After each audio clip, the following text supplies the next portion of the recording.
오늘 비가 많이 와가지고 비가 많이 와서 또 새벽기도 끝나고는 날씨가 그래도 괜찮더라고요. 그래서 저는 새벽기도 마치고 산책을 아주 멋진 곳으로 멋진 곳으로 해봤자 수원에 있는 곳인데 하고 왔는데 좀 지나니까 하늘이 흐리멍텅해지더니 막 계속 우네요. 계속 비가 와요. 그래서 아이고 오늘 또 수요예배 오신 분들이 몇 분 안 되시겠구나 그랬는데 또 이렇게 자리를 지켜주셔서 감사합니다. 지난주 수요일 날 우리는 다윗이 많이 영적으로 다운되고 매우 영적으로 흔들리는 모습을 살펴보았습니다. 참 다윗다운 모습은 하나도 찾아볼 수 없는 그 다윗의 모습을 보았죠. 다윗을 죽이려는 이 사울의 칼을 피해서 요나단과 이제 헤어진 이후에 계속되는 방황, 정처 없이 도피하는 신세로 전락하는 것을 볼 수 있습니다. 다윗은 하나님의 선지자요 제사장인 사무엘 선지자가 있는 라마나옅으로 가면 가장 안전하지 않겠습니까? 가장 안전합니다. 그곳이 가장 좋은 곳이에요. 그런데 그곳으로 가지 않고 어디로 갔습니까? 어디로 갔다고요? 놉당으로 갔어요. 놉당으로. 놉지역으로 갑니다. 거기서 누구를 만나죠? 아히멜렉이라고 하는 제사장을 만나서 그 제사장에게 뭘 구하죠? 뭘 구했습니까? 떡을 구했고 또 뭘 구했습니까? 무기를 구했어요. 창과 칼을 구합니다. 예전 같으면 다윗은 이런 것 안 구했을 텐데 참 다윗이 영적으로 다운되고 흔들리니까요. 이제 엉뚱한 것들을 구하는 것을 볼 수 있어요. 자, 그러자 이제 아히멜렉이 뭐라고 합니까? 다윗이 떡을 구하고 다윗이 창과 칼을 구하니까 이 아히멜렉 제사장이 뭐라고 하는 거예요? 네가 엘라 골짜기에서 죽인 그 골리앗의 칼이 예봇 뒤에 있으니까 네가 가지고 하고 싶거든 가지고 가라. 그렇게 이야기를 합니다. 그래서 다윗은 골리앗의 칼을 가지고 다시 길을 떠나는 것을 볼 수가 있어요. 자, 10절 말씀 한번 볼까요? 10절 말씀 읽어보겠습니다. 그날에 다윗이 사울을 두려워하여 일어나 도망하여 가드왕 아기스에게로 가니. 그렇습니다. 다윗이 사울을 두려워하여 일어나 도망하여 가드왕 아기스에게로 갑니다. 아기스에게로. 그러니까 단 하루도 놉당에 머물지 않고 또 도망치는 거예요. 다시 길을 떠나는 이유가 뭘까요? 두 가지 가능성이 있다고 볼 수가 있습니다. 첫 번째 가능성은요, 원래 그럴 계획이 전혀 없었는데 이 놉당에서 아히멜렉을 통하여서 골리앗의 칼을 보자마자, 여러분 골리앗이 어디 사람입니까? 가드 사람이거든요. 가드 사람.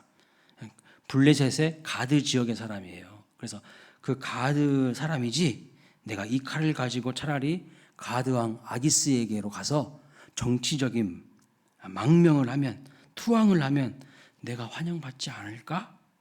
내가 정치적인 망명을 하는데 그래도 뭔가 선물을 가지고 가면 좋을 텐데 생각하면서 이 가드 출신 골리앗의 칼을 가지고 가면 나를 환영하지 않을까? 이 생각 가운데에 그 골리앗의 칼을 딱 보자마자 내가 가드로 망명을 해야 되겠구나 이 생각을 하지 않았을까? 이게 첫 번째 가능성입니다. 바로 그 지역에서 하루도 머물지 않고 그날 바로 놉당에서 가드로 옮기는 것을 볼 수 있어요. 아기스로 가는 것을 볼 수가 있습니다. 자, 두 번째 가능성은요, 애초부터 다윗이 놉당에 들어간 이유가 이 골리앗의 칼을 차지하려고 간 것 같다는 것이죠. 그런데 정황 증거상 첫 번째 가능성보다는요, 두 번째가 맞는 것 같아요. 애초부터 이 칼을 다윗은 목표로 하고 간 것입니다. 그것을 어떻게 알 수 있습니까? 골리앗의 칼을 확보한 이후에 하루도 거기에 머물지 않고 그날 바로 떠나는 것을 볼 수가 있는 거죠. 소기의 목적한 바를 다 이루었기 때문에 지체 없이 그냥 그 지역에서 떠나버리는 거예요. 잘 보십시오. 다윗이 그곳에 골리앗의 칼이 있었다는 것을 알았을 가능성이 있을까요? 없을까요? 알았을 가능성이 매우 높습니다. 매우 높아요. 오늘 본문에는 드러나지 않지만 사무엘상 17장 54절 말씀 볼까요? 이렇게 되어 있습니다. 같이 읽어보겠습니다. 다윗은 블레셋 사람의 머리를 예루살렘으로 가져가고 갑주는 자기 장막에 두니라 그랬습니다. 다윗은요, 블레셋 사람 골리앗의 시체 머리는 예루살렘으로 가져가고 골리앗이 입었던 갑주 있잖아요. 갑옷 그것은 어디에 둔다고요? 자기 장막에 뒀다고 말씀하고 있어요. 그러니까 골리앗의 머리와 골리앗이 입은 갑주가 어디 있는지 잘 아는 다윗이 골리앗의 그 칼의 행방을 몰랐을 리가 없습니다. 다 알고 있어요. 칼이 어디 있었냐면 성소에 있었어요. 성소에. 그래서 높 땅에 있었던 거예요. 높 지역에는 누가 많이 살았다고요? 높 땅은 무슨 성읍이라 했습니까? 지난주 수요일날 제사장 성읍이라 했잖아요.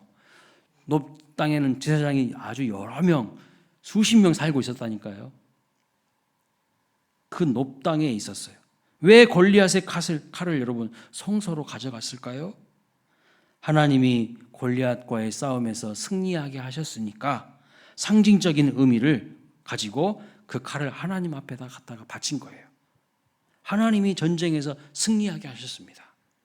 이 전쟁의 영광을 받으실 분은 하나님이십니다. 하면서 골리앗의 칼을 성소에다 갖다 바친 겁니다. 이 모든 사실을요, 다윗이 몰랐을 리가 없어요. 그래서 높 땅에 와서 결국 골리앗의 칼을 나에게 달라고 아히멜렉 제사장에게 요구하는 것을 볼 수가 있습니다.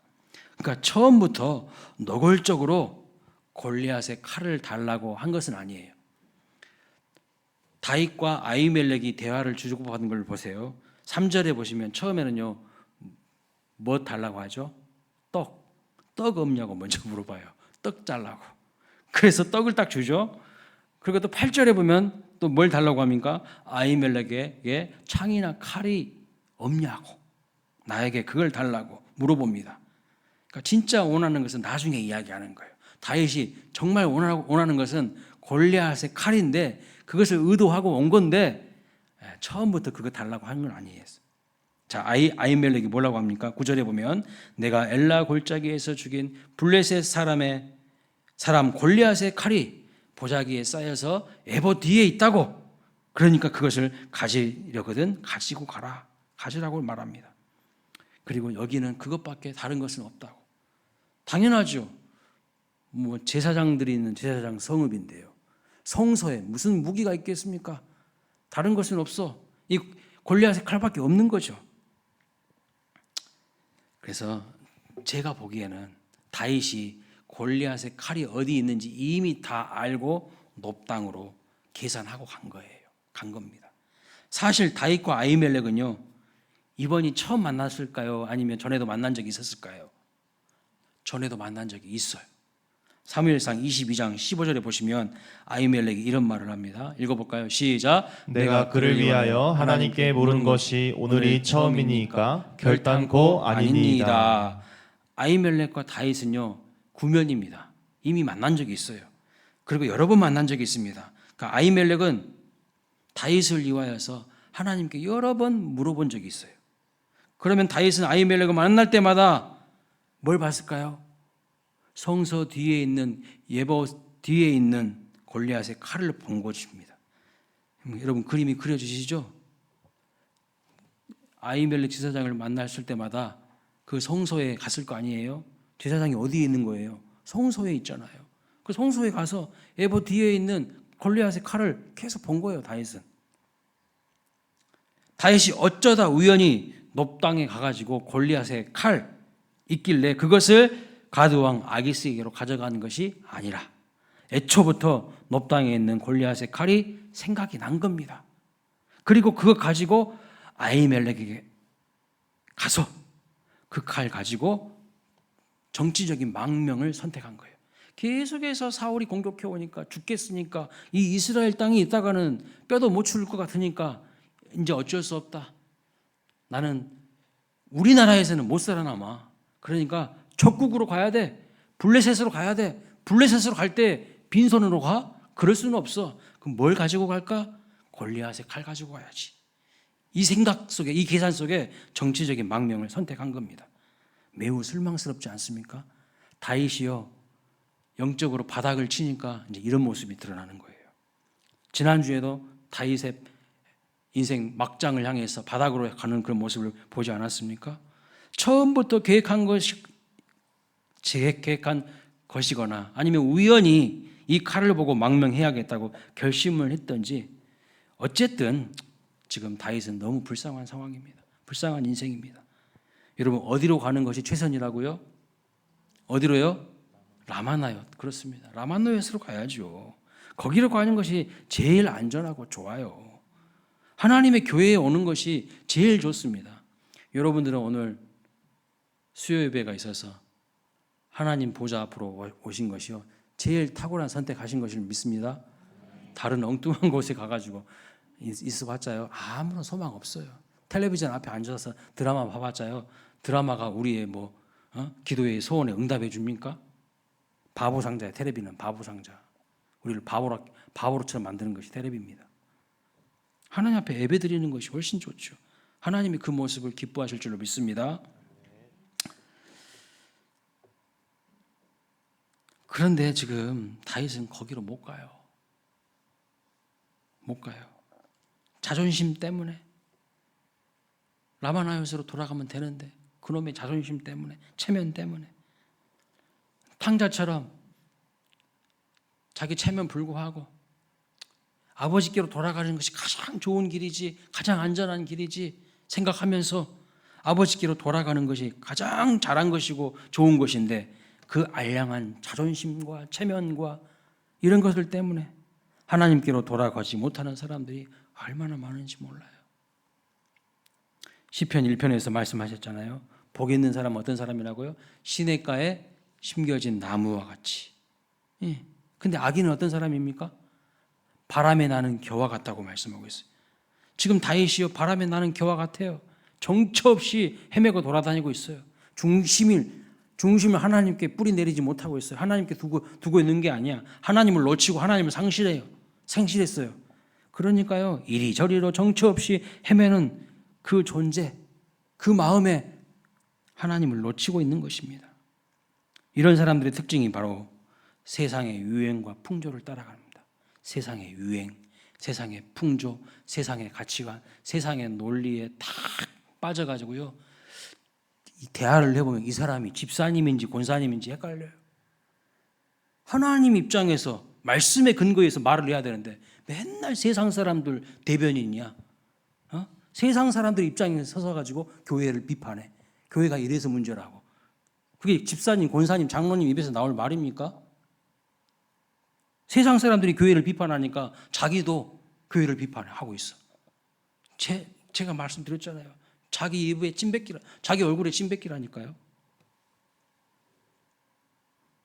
그 입에서 나오는 이야기를 하나님이 듣고 계신다는 걸 아셔야 됩니다. 그러니까 이런 사람들, 마음 중심에 하나님이 없으니까 세상에 정처 없이 돌아다니면서 여기 끼웃하고 저기 끼웃하고 그러면서 유행과 풍조를 따라갑니다. 비참한 인생인 거죠. 찬송가 95장 3절 가사에 이렇게 말씀하고 있지 않습니까? 이리저리로 헤매는 내 모양, 저 원수 조롱하도다. 원수가 조롱하기 딱 좋은 것이요, 하나님 중심에 안 두고 놓치고 헤매고 돌아다니는 거예요. 그 중심에 하나님 없는 인생인 거죠. 그런데 지금 다윗이, 그 유명한 다윗이 지금 인생 내리막길로 가니까요, 그렇게까지 흔들리는 거예요 지금. 그리고 사무엘상 20장부터 21장까지 지난주 수요일부터 확인되는 다윗의 문제점이 무엇입니까? 중요한 결정을 할 때 여러분, 우리는 뭘 하죠? 여러분, 중요한 결정할 때 무엇 하십니까? 그렇죠, 기도하죠. 제가 오늘 서두에부터 기도를 강조했는데 기도하죠. 임직식 앞두고 반드시 기도해야 된다는 것이죠. 그렇지 않으면 기도로 무장되지 않으면요, 꼭 시험 듭니다. 그 사람이 시험 들어요. 임직 받은 그 사람이 시험 든다니까. 제가 한두 번 본 게 아니에요. 기도로 준비 안 된 임직자들은요, 반드시 시험 들어요. 반드시 문제를 일으켜. 교회를 그 사람들이 어지럽혀. 한두 번 본 게 아니에요. 임직은 아무나 받는 게 아니에요. 그래서 오히려 교회 부흥에 걸림돌 되면요, 하나님한테서 어떤 책망을 들으려고. 그래서 저는요, 될 수 있으면 임직 받지 말라고 그렇게 이야기합니다. 장로님 될 수 있으면 되지 말라고. 왜요? 돼가지고 그냥 어영부영 할 바에 안 하는 게 더 나아요. 그 책임감이 있는 거예요. 엄청 무거운 자리입니다. 그 자리가. 이 자리는 뭐 쉬운 자리인지 아십니까? 엄청 어려운 자리예요. 쉬운 자리가 아닙니다. 근데 기도하지 않고 할 수 있다고요? 마귀가 그런 교만한 사람들을 딱 이용해서요, 시험거리를 만드는 거예요.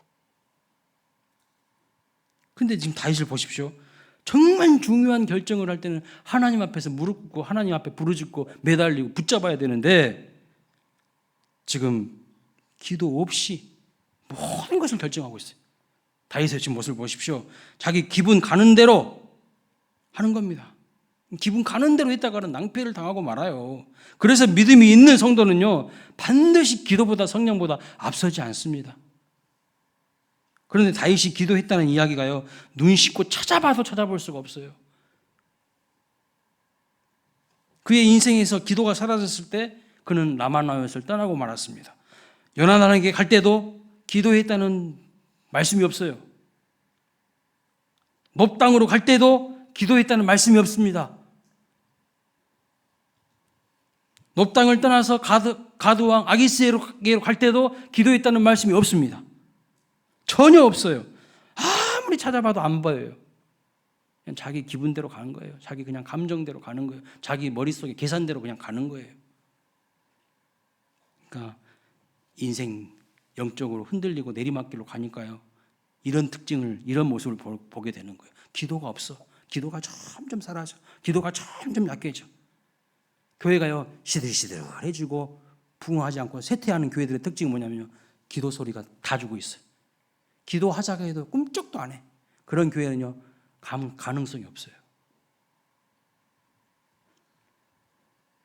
본문 10절에 보시면요, 그리고 다윗은 누구를 두려워합니까? 하나님을 두려워했습니까? 아니요. 사울 왕을 두려워해요. 사람을 두려워해. 기도하지 않으니까 이제 환경과 상황, 그리고 사람이 두렵기 시작한 거예요. 두려움에 삽해서 하나님 놓치고 인생 막장을 향해서 인생 바닥으로 가고 있는 다윗의 모습을 볼 수가 있다는 겁니다. 그런데 어느 곳에서도 다윗은 기도하지 않습니다. 기도하지 않아요. 그리고 기도해달라고 사무엘 선지자를 찾지도 않아요. 기도하지 않았다는 말은요, 그의 삶에서 하나님이 사라졌다는 이 말입니다. 하나님이 흐리멍텅하게 보인다는 거예요. 하나님을 바라보지 않았다는 겁니다. 그리고 뭐만 본 겁니까? 환경과 상황만 본 거예요. 사람만 본 거예요. 기도하지 않으니 자기 생각이 옳은 대로 이제 결정합니다. 다윗 인생의 사사시대인 거예요. 다윗 인생의 사사시대가 와요. 모든 것을 자기 소견에 옳은 대로 결정하는 시대. 그래서 다윗이 그의 인생에서 바닥을 경험하게 되는 것을 볼 수가 있어요. 그런데 여러분, 다윗을 기다리고 있는 것이 무엇일까요? 다윗이 기도하지 않고 하나님 놓치고 있고 인생 바닥을 향해 가니까 다윗 인생에서 기다리고 있는 것이 무엇입니까? 가드왕 아기스 앞에서 미친 척하는 거예요. 비참하지 않습니까? 11절 13절 말씀 다시 보겠습니다. 시작. 아기스의 신하들이 아기스에게 말하되 이는 그 땅의 왕 다윗이 아니니까 우리가 춤추며 이 사람의 일을 노래하여 이르되 사울이 죽인 자는 천천히요 다윗은 만만이로다 하지 아니하였나이까 한지라 다윗이 이 말을 그의 마음에 두고 가드왕 아기스를 심히 두려워하여 그들 앞에서 그의 행동을 변하여 미친 채 하고 대문짝에 그적거리며 침을 수염에 흘리매. 자 보십시오. 하나님을 의지하지 않고 자기 소견에 옳은 대로 생각하고 판단하고 결정했더니 그 결과가 무엇입니까? 인생 바닥을 경험하는 비참한 신세가 되는 거예요. 미친 척 해야 돼. 침 질질 흘리면서. 성경은요, 그 사람의 잘못을 반드시 다 드러냅니다. 그 사람의 잘못을요 그대로 드러냅니다. 노아도 그랬어요. 노아가 술 취한 모습을요 성경이요 그대로 적나라하게 다 기록하고 있습니다. 모세가요 그 출애굽의 탁월한 지도자, 전무후무한 지도자. 그런데 모세의 장점도 엄청나게 많지만 모세의 단점과 약점도요 성경은 그대로 다 드러냅니다. 그래서 모세가 화를 내는 모습도 그대로 기록하고 있어요. 그런데 나중에 보면요 모세가 가나안 땅에 들어가지 못한 이유를 뭐라고 합니까? 화냈다고. 하나님 되심을 드러낸 게 아니라 자기의 분노를 드러냄으로 말미암아서 그 가나안 땅에 들어가지 못했다 이렇게 기록하고 있습니다. 다윗도 마찬가지죠. 지금 다윗도 자기의 바닥을 치는 모습을 성경에서 그대로 다 노출시키고 있어요. 사도행전에 보면요 위대한 바울과 바나바가요 사소한 것 가지고 싸워가지고 제2차 전도 여행 때 각자 갈라지는 것을 볼 수 있습니다. 그것도 그대로 기록하고 있어요. 성경은 그대로 드러내서 뭐 하는 것이죠? 오늘 우리에게 그러한 실수를, 그러한 아픔을 반복하지 않도록 교훈하고 계시는 것을 볼 수가 있습니다. 베드로도 여러분 변화받기 전에, 성령을 경험하기 전에, 부활을 경험하기 전에 베드로는요 예수님 3번이나 부인하고 저주까지 했던 사람 아닙니까? 근데 그 베드로의 실수와 연약한 모습도 성경은요 다 그대로 기록하고 있어요. 왜요? 성경은 위인전이 아니기 때문입니다. 성경은요 영웅전이 아니에요. 성경이 말씀하시는 핵심 메시지는 뭐냐면 인간이 위대한 게 아니라 인간이 하나님께 붙들릴 때만 인간이 위대하다는 거예요. 하나님께 붙들릴 때만, 인간이 하나님께 뿌리 내릴 때에만 제 위치에 제대로 세워진 인생이 될 수 있고 반석 위에 세워진 인생이 될 수 있다는 거예요. 하나님 떠나면요 꽝이라는 거예요. 아무리 세상에서 출세하고 잘 나가고 성공한다 할지라도 그 인생은 빵점이라는 거예요. 지옥 가봐 아무 소용없어요. 출세해봤자 백만장자면 뭐합니까? 지옥 가는데. 하나님 떠난 인생은요 아무것도 아니라는 거예요. 그것이 성경이 말하고자 하는 핵심 메시지예요. 모세가 영웅입니까? 다윗이 영웅입니까? 아니라는 거예요. 그들이 하나님께 붙잡혀 있었으니까 하나님의 사람이고 위대한 사람이라는 것이죠. 인간이 하나님을 떠나고 버리면요 그 인생은 비참해진다는 것입니다. 다윗이라고 예의가 아니죠. 그래서 여러분 복잡한 일이 많을수록 그리고 내 힘으로 해결할 수 없는 일들이 많을수록 우리는 어떻게 해야 될까요? 하나님 앞으로 나아가서 하나님께 매달려야 되는 겁니다. 믿으십니까? 자기 힘으로 하려고 동분서주 해봤자 헛수고라는 것을 알아야 돼요. 헛수고. 하나님이 나를 다 붙들어 주시고 내가 하나님 안에 거하면 하나님께서요 다 이루어 주셔요. 때가 되면. 근데 우리는 그 믿음이 없어. 그러니까 마음을 엉뚱한 데다 둬. 마음을 세상에다가 둬. 다 놓치는 거야. 핵심을 다 놓치고 있는 거예요. 하나님 떠난 다윗은요 더 이상 다윗이 아닙니다. 다윗이 다윗 될 수 있는 것은요 하나님 안에 거할 때 다윗이 다윗 되는 거예요. 우리도 마찬가지입니다. 내가 위대하신 하나님께 붙들려 있을 때 붙어 있을 때 우리 인생은 위대해질 수 있습니다. 그래서 가장 강조하는 것이 무엇이냐면 하나님과 하나가 되는 거예요. 하나님과 딱 하나가 돼야 되는 거예요. 제가 자주 말씀드리지만 하나님의 껌딱지가 돼야 돼요. 껌딱지가. 그것이 우리가 형통하고 위대하게 쓰임받는 비결, 복받는 비결이라는 거예요. 하나님 떠나면요 누구나 다윗처럼 인생 막장을 향해서 내리막으로 치닫는 인생이 됩니다. 사실은 상당히 쉬워 보여요. 하나님 붙들면 되는데 우리의 여러 가지 정황과 상황이 자꾸 하나님으로부터 멀어지게끔 만들어요. 오직 여호와 하나님 안에 거하시는 저와 여러분 되시기를 주님의 이름으로 축원합니다. 자, 오늘 또 한 가지 오늘 본문에서 재미있는 사실은요 11절에 보시면 아기스의 신하들이 말을 해요. 아기스 가드 왕 아기스의 신하들이 무슨 말을 합니까? 사울이 죽인 자는 천천히요, 다윗이 죽인 자는 만만이로다. 자, 이 노래가 이스라엘 지역에서만 유행했던 노래가 아니라 이 노래가 국경을 넘어가지고 저 블레셋까지 흘러갑니다. 그래서 가드 왕 아기스의 신하들도요, 이 노래를 다 알고 있어요. 마치 우리나라 K-팝이 전 세계에 지금 막 쫙 파도를 치면서 유행하듯이 지금 이스라엘에서 인기 가요 1위가 이 노래에서 사울이 죽인 자는 천천히요, 다윗은 만만이로. 이게 인기 가요 1위라니까 1위. 그러니까요, 이스라엘을 뛰어넘어가지고 블레셋까지 지금 다 알려진 거예요. 여러분, 그런 말 있잖아요. 발 없는 말이 천리를 간다고. 말이 진짜 무섭거든요. 입소문이 진짜 무서워요. 발 없는 말이 천리를 갑니다. 다윗의 명성이 다윗보다 먼저 블레셋에 가 있어요. 지금 잘 보십시오. 그에 대한 명성과 소문이 다윗 자기 자신보다 먼저 가 있어요. 지금 블레셋에. 명성은 엄청 대단했습니다. 뭐라고 이야기합니까? 그 블레셋 가드 왕 아기스의 신하들이 다윗을 보고요, 왕이라고까지 이야기하고 있어요. 왕이라고까지. 아직 왕으로 제대로 세워지지 않았을 때거든. 근데 다윗의 영향력이라는 것이 왕 같은 존재라는 뜻이에요. 왕이라고 지금 표현하고 있잖아요. 그러면서 사울보다도 더 뛰어난 존재라고. 다윗의 명성이요, 다윗이 가기 전보다 먼저 가 있어요. 그런데 여러분, 이게 중요합니다. 나중에 실제로 다윗을 만난 사람들의 평가가 무엇입니까?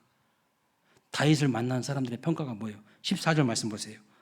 미치광이로다. 미치광이로다. 침 질질질 흘리면서 문 그쩍그쩍거리고 있는 정신 나간 미친놈이네. 이렇게 말하고 있어요. 오, 사울은 천천히요, 다윗은 만만이로다. 다윗은 왕 같은 존재다. 이렇게 이야기를 하고, 그 명성이 블레셋에 이미 가 있었는데 실제로 다윗을 보니까 이놈은 형편없는 놈일세. 침이나 질질 흘리고 미친 각이 아니야? 지금 이렇게 이야기하고 있어요. 그렇죠? 뭐냐면요, 소문과 명성이 이렇게 다르다는 거예요. 소문과 명성, 실제가 완전히 다르다는 겁니다. 실제 다윗의 모습이 정말 형편없는 모습입니다. 살면서 저도 이런 경우를 많이 경험했어요. 이런 경우. 대단히 명성이 있다고 알려진 사람인데요, 실제로 만나보니까요, 실제로 만나보면 이름값 못하는 사람들이 많더라고요. 대단한 명성을 가지고 있대. 그래서 저분한테 좀 뭐 들으면 내가 좀 좋은 깨달음을 얻을 수 있겠지, 좋은 또 코칭을 받을 수 있겠지 하고 만나. 그런데 이야기하다 보면요, 뭐 이런 사람이 다 있어? 뭐 이런, 죄송합니다, 또라이가 다 있어? 이런 생각이 들 때가 있어요. 형편없는 사람이네. 명성하고 어울리지 않는 사람들이 있다니까요. 자기 직분하고 어울리지 않는 사람들이 많다니까요. 때로는요, 수준 이하인 사람들도 있습니다. 여러분, 요즘에도 우린 다 듣고 있잖아요. 뉴스를 통해서. 얼마 전에 서울에 있는 명문 의대생, 알고 보니까 연세대 의대였더만요. 명문 의대생이 자기 여인이 헤어지자는 말에 칼을 휘둘러서 죽였어요. 근데 그것이 어쩌다가 그냥 우연히 된 게 아니라 계획된 범죄였다는 거예요. 계획된. 다 계산해놓고 한 거라는 거예요. 잔인하지 않습니까? 명문 의대생이고 수능 만점을 맞은 사람이라고 하지만 명성에 어울리지 않는 형편없는 수준 이하의 사람이라는 것이 드러난 것입니다. 오늘 다윗도 그렇지 않습니까? 대단한 명성 있는 사람 같이 보이는데 블레셋에 온 다윗의 모습은요, 물론 살기 위해서 그렇게 미친 척 한 거예요. 그렇지만 정말 형편없는, 하나님 앞에 기도 한 번도 하지 않고, 하나님을 의식하지 않고, 하나님 그 마음에 사라지기 시작하니까요, 이렇게 되는 거예요. 이렇게 초라하게 되는 거예요. 명성에 어울리지 않는 형편없는 수준 이하의 사람이라는 것이 드러나는 것을 볼 수가 있습니다. 반면에 또 이런 분도 있어요. 그냥 별 기대하지 않고 만났어요. 그런데요, 상당히 그 인격에 매료를 당한 분도 있어요. 상당히 인격이 훌륭하고 실력도 좋은 분들이 있어요. 자기 삶에도 참 성실하고 충실하고 늘 하나님 중심으로 바라보려고 하고, 그런 분들 앞에서는요 자연스럽게 고개가 숙여져요. 그분이 뭐 집사님이건 성도님이건 직분 상관없어요. 근데 죄송하지만 직분이 높은 사람들이 더 높다 낮다 이런 말이 좀 어폐가 있지만, 직분이 좀 이렇게 막 다른 분들이 다 흠모하는 그 위치에 있는 분들이 더 형편없어. 보면은 교만해. 반면에 이름도 없이 빛도 없는 제아의 고수들이 많습니다. 제아의 고수들이 많아요. 세상에 알려진 사람들보다 제아의 고수들과 실력자들이 많은 것을 봤어요. 제가 박사 논문 쓸 때요, 제 비슷한 논문 주제로 연구하신 분들이 있어요. 근데 이제 공부를 하다 보면 그분들하고 연결이 돼요, 이렇게. 예.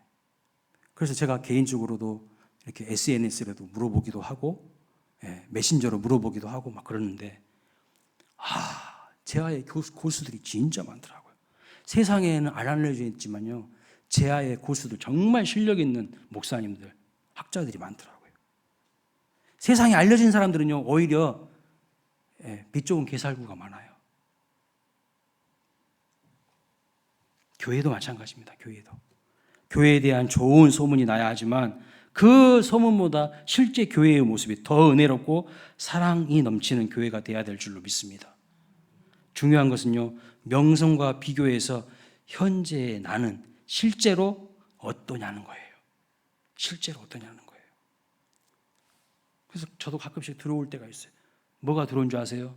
성도님들이 저한테 좀 친해지고 싶어서 가까이 다가오시는데, 제 부족하고 연약한 모습을 보고 혹시나 실망하실까 봐 좀 들어올 때가 있어요. 저도 인간이잖아요. 부족하잖아요. 그래서 하나님 앞에서 항상 은혜를 구합니다. 저로 인하여서 누군가 실족하지 않게 해달라고. 얼마 전에 제가 이찬수 목사님 설교를 듣다가 보니까 이찬수 목사님이 그 주일날 설교 때 그런 이야기를 하시더라고요. 좀 오래, 한 달인가 두 달 된 전에 설교인데, 그 교회도 임직식이 있나 봐요, 조만간. 근데 그러더라고요. 저는 이제 우리 안수 집사님들 중에서 장로로 임직되시는 분들이 참 걱정됩니다. 참 걱정되는데. 그래서 뭐가 걱정되실까 이렇게 들어봤는데, 이게 걱정된대요. 이제 장로님 되시면 당회하면서 저의 연약하고 부족하고 허물 많은 모습을 다 볼 텐데, 그 모습에 실망할까 봐, 그래서 그 모습에 믿음이 약해질까 봐, 멀리 있을 때에는 아이고 이찬수 목사님 훌륭한 목사님이지, 근데 겉으로 가까이서 만나면요 어떻게 됩니까? 단점도 보이고 허물도 보이고 부족한 점부터 다 보이는 게 인간 아니겠어요? 신 아니에요. 하나님 아니라고. 근데 그게 걱정된다는 거예요. 그게. 여러분, 우리 스스로에게 한번 적용해 보자고요. 우리 스스로에게. 새 가족이 우리 교회 왔어요. 그런데 우리 교회 좋다고 해서 왔는데 와보니까 꽝이야. 좋기는 뭐가 좋아. 이러면 이제 안 되는 거죠. 명성과 비교해서 현재의 나는 실제로 어떠냐는 거예요. 다윗은요, 과거의 명성은 대단했어요. 그런데 현재는요, 초라하기 그지없습니다. 그 많은 성도들이요, 요즘에 추억팔이를 많이 해요. 과거의 왕년에는 내가 진짜 열심히 했다고. 그러면 뭐합니까? 지금 안 하는데. 그런데 정말 중요한 것은 지금 현재는 어떻게 하고 있는지가 훨씬 중요하다는 거예요. 하나님은 지금의 모습을 보고 싶으신 거죠. 자, 마지막으로 우리가 세 번째로 볼 수 있는 것은, 그럼에도 불구하고 감사한 것이 있어요. 무엇일까요? 이렇게 다윗이 미치광이처럼 수염까지 막 침을 질질 흘리며 그적거리는 신세가 된 순간이지만, 바로 그때에, 바로 그 비참한 순간에 누구를 찾습니까? 하나님을 찾는 것을 볼 수 있어요. 드디어 하나님 찾아요. 여러분, 사람은 참 그런 것 같아요. 뭐가 잘 되고 출세하고 성공하고 그러면 지 힘으로 지가 잘나서 된 줄 알아요. 근데 꼭 약해지고 힘없어지고 가난해지고 초라해지면요, 그때 하나님 찾더라고. 그래도 그때라도 찾으면 얼마나 감사합니까? 하나님 앞에 징계의 매를 두드러 맞아가지고, 그 매 맞은 것이 아프긴 하지만 그때라도 정신 차리고 돌아오면 얼마나 감사한 거예요. 그런데도 그때도 안 돌아온 사람들은요, 진짜 어떻게 해야 될지 모르겠어요. 하나님 알아서 하시겠지만 하나님이 여러 방법으로 지금 계속 사인을 보냈는데 뭔가 길이 안 막히게 하고, 뭔가 지금 질병이 생기게 하고, 뭔가 관계가 틀어지게 하고, 사업이 안 되게 하고, 막 계속 사인을 보냈는데도 계속 안 돌아와. 하나님께로 돌아오면 살게 돼 있는데, 아버지께 돌아가면은 하나님이 회복시키시는데, 부흥을 주시는데, 복을 주시는데 끝까지 고집 부리고 세상 그 자리에서 그냥 있으려고 해. 이게 은혜 없는 사람의 특징입니다. 근데 다윗이 감사한 것은 뭐냐면요, 드디어 하나님 다시 찾습니다. 다시 찾아요. 자, 오늘 본문에는 그 내용이 나오지 않지만 시편에 나옵니다. 시편 34편에 보시면 표제가 이렇게 되어 있어요. 다윗이 아비멜렉 앞에서 미친 채 하다가 쫓겨나서 지은 시, 그랬습니다. 여러분, 가드 왕 아기스라고 해야지 되는데 왜 아비멜렉이라고 했을까요? 그 이유에 대해서는 제가 몇 주 전에 설교 시간에 다 설명을 했습니다. 아비멜렉은 사람 이름 아니고 블레셋 왕의 칭호라고 말씀드렸죠. 그 아비멜렉 왕의 이름이 아기스인 거예요. 어쨌든 중요한 것은 시편 34편을 다윗이 이 순간에 지었다는 거예요. 인생 가장 비참한 밑바닥에서 미친 채 하다가 침 질질 흘리면서 깨닫고 지은 시예요. 자, 거기 6절 보면 이런 말씀이 있습니다. 읽어보겠습니다. 시작. 이 곤고한 자가 부르짖음에 여호와께서 들으시고 그의 모든 환난에서 구원하셨도다. 아멘. 다윗의 지금 상황이 살려고 미친 척을 해야 되는 그런 상황, 침을 질질 흘립니다. 참으로 비참하고 곤고한 상황이죠. 그런데 바로 그 순간에 잊어버렸던 하나님을 찾고 부르짖는 것을 볼 수가 있어요. 드디어 기도가 회복됩니다. 여러분, 기도가 회복돼야 살아납니다. 기도가 회복돼야 살아나요. 그런데 바닥으로 가는 사람들 특징이 뭐냐면 기도가 점점 죽어지는 사람들이, 기도 안 하는 사람. 여러분이 인생에 한번 금식도 한번 해보시고요, 하나님 앞에서 결단하고 뭔가를 좀 해보세요. 반드시 잘 되게 돼 있어요. 반드시 하나님 역전을 시키셔요. 근데 이런 흐름을 끊어내지 못하는 사람이 있어요. 계속 바닥으로 치닫고 있는데 이 흐름을 끊어내지 못하는 사람들이 있어요. 끊어버려야 돼요. 다 끊어야 돼요. 끊고 돌아가야 돼, 하나님께.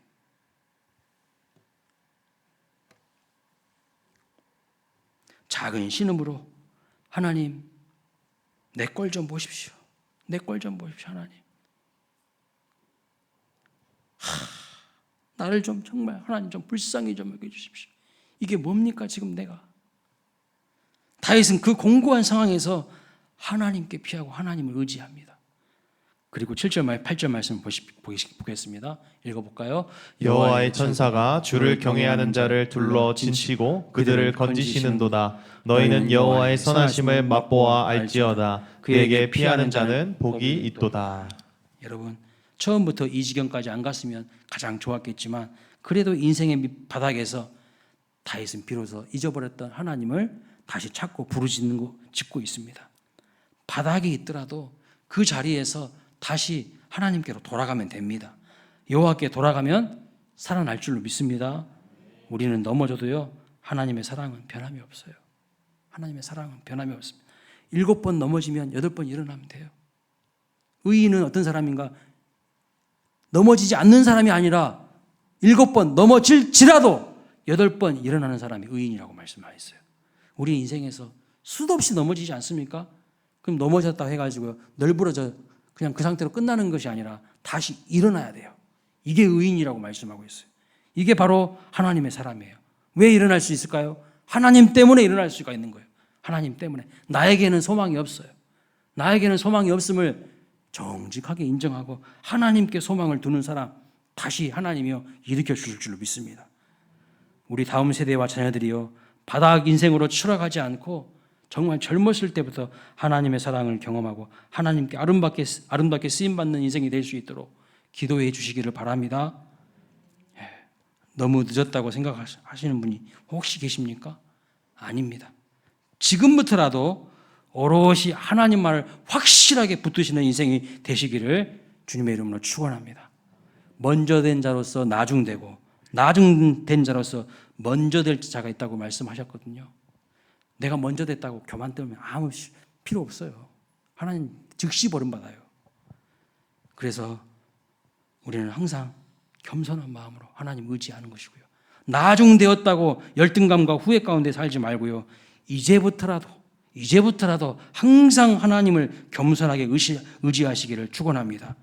그리하면 하나님 앞에 엄청난 큰 복을 받고 멋지게 쓰임받는 인생이 되실 줄로 믿습니다. 그 모습을 보고 또 여러분의 주변 사람들이 감동을 받고 도전을 받고 나도 그 하나님 붙들어야 되겠다고, 나도 그 하나님 만나봐야 되겠다고 이렇게 마음을 먹게 되는 것이죠. 오늘 말씀을 기억하면서 하나님 항상 내 삶 속에서 이 기도가 끊어지지 않게 해달라고. 때로는요 정말 금식도 해보셔야 돼요. 결단하는 기도. 우리 교회 어떤 분 이야기들 들어보니까 40일도 해보고 60일도 해보고 하신 분들이 있더라고, 금식하면서. 근데 그 인생에서 뭔가 변화가 일어나요. 진짜 하나님이 가만히 내버려 두시지 않으시고요 변화가 일어나.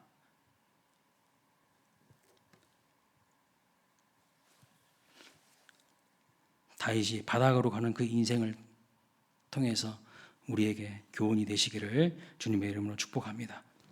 자, 우리 하나님